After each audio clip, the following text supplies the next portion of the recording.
Welcome to the Zangena Money and Business class, where we'll be talking about financial management, investments, and entrepreneurship. If you are new here, you're welcome. My name is Jones Chipeta, Mr. Zangena. Today we are going to talk about wedding committees 2.0. I'm sure you are familiar with software. Let's talk about Windows. We had Windows 7, which was later improved to Windows 10, and then we had another improvement, Windows 11. In life, we have to think about constant improvements.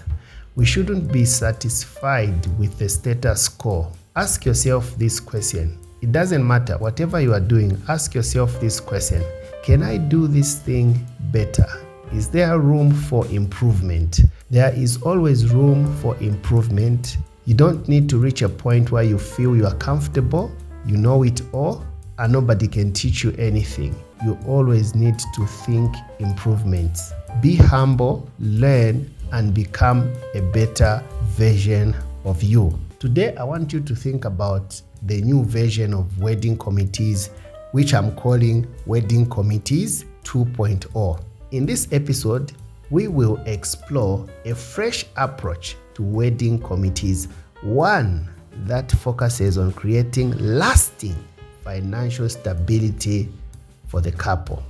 This is exciting, isn't it? Before we get into the nitty-gritties, let us first define what a wedding committee is. A wedding committee is a group of individuals. It can be family, it can be friends, co-workers, or church members. These individuals come together to support a wedding financially and logistically. These individuals will be running up and down to make sure that the wedding is a success. They will sacrifice their time, they will sacrifice their money, they will sacrifice their resources to make sure that this wedding is a success. I would like you now to think about this. How about if these individuals could extend this support beyond the big day? Wouldn't that be beneficial for the couple to be? There are basically two reasons why we have wedding committees under the version 1 mindset. Number one is to finance the wedding budget. Whenever these people meet, they will ask, how much is the total budget? What are the elements inside the budget? These individuals are focusing on financing that budget. These groups are actually focusing on helping to make sure that that wedding budget is fully funded. Other than that, they'll make sure that there's a vehicle to carry the bride. They'll make sure that the bridal party are in the right places. They'll make sure that everybody is on time. They'll make sure that the rings are in place. Those are the reasons why we have version 1 wedding committees. Amongst the many committees that exist, there should be another committee. I don't know how you are going to call that committee, but let's just call it Government Bonds Committee. For purposes of our lesson today, let's call it Government Bonds Committee. The purpose of this committee should be to raise money for the couple to invest in government bonds. Here is my argument. Instead of just funding the one-day event, instead of just buying food and drinks and then feed everyone just for one day, imagine if a portion of the wedding committee's contributions could be used to invest in government bonds, thereby securing the couple's future and generating income for the years to come. Imagine if there was just this committee, and the mandate of that committee is just to raise money to help this couple start their wedding life with an investment. We can tell this couple to say, open a joint account, and when they open that joint account, we help that couple to even open a CSD account under that joint account, Once this government bonds committee is made, they can contribute 300 each or 500 each, depending on the financial capability of the members. And once they have contributed the monies, that money should then be used not to buy drinks, not to buy chicken, but to buy government bonds.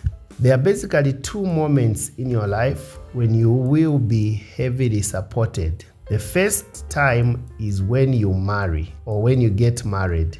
At that particular time, your friends, your co-workers, family members will be willing to support you. They'll be willing to take out money and help you. The other time that you will be supported heavily is when you die. The people that you don't know will come to bury you. They will come to contribute. They'll actually fight to make sure that they buy you the best coffin. They will be there. You will be supported. Outside those two events, it's a matter of life and death. You have to fight on your own. Nobody will come to rescue you. You have to stand up. You have to take responsibility. You have to fight for your life. You have to fight for your children. You have to fight for your business. You have to fight for your future. Since weddings are a time when people are most willing to contribute, this is a perfect opportunity to give the couple a gift that keeps on giving them financial security. And when you give this couple this money, don't let them invest on their own. Let them consult a financial expert so that their investment is structured in such a way that it can be giving them an income every month. Those days of buying kettles are gone. Those days of buying kitchen unit, those days are gone. Those things, the couple can afford them. What we need to do for the couple is to do for them something that will last a lifetime. Something like a government bond. If you know anybody who's about to marry, if you know anybody who's about to get married, or you know a patron, or you know a matron, or you know somebody who's on a wedding lineup, forward them this episode. Then if you would like to learn more about government bonds and treasury bills, you can join my masterclass. It is free. I'll share the link in the group. You can join every Tuesdays. I do the masterclass there. Before you go, here are some announcements. Every Thursdays at 20:30, I'll be presenting lessons just like this on topics of investing, entrepreneurship, and financial management inside the Zangena Money and Business class. Then don't forget to join our free Treasury Bills and Bonds Masterclass every Tuesdays at 20:30. If you want the premium content, you can upgrade to a paid version, which is held monthly from the 10th to the 15th. It's a subscription-based class. You can either pay 200 for 3 months, or you can pay 100 kwacha every month. Don't forget to visit my online store. I've got some products and services designed to help you achieve financial freedom and business success. If you've got any questions about this topic, feel free to ask. If you've got any question that is outside this topic, don't hesitate. When the group is open, go ahead and ask. Lastly, do me a favor. What topic would you like me to look at next week? You can send me a voice note, or you can inbox me the topic that you would want me to look at. I want to look at the topics that you are interested in. It can be a question, it can be a topic, whatever it is, just inbox me, either a text or a voice note, and then I'll be able to handle that topic next time we meet.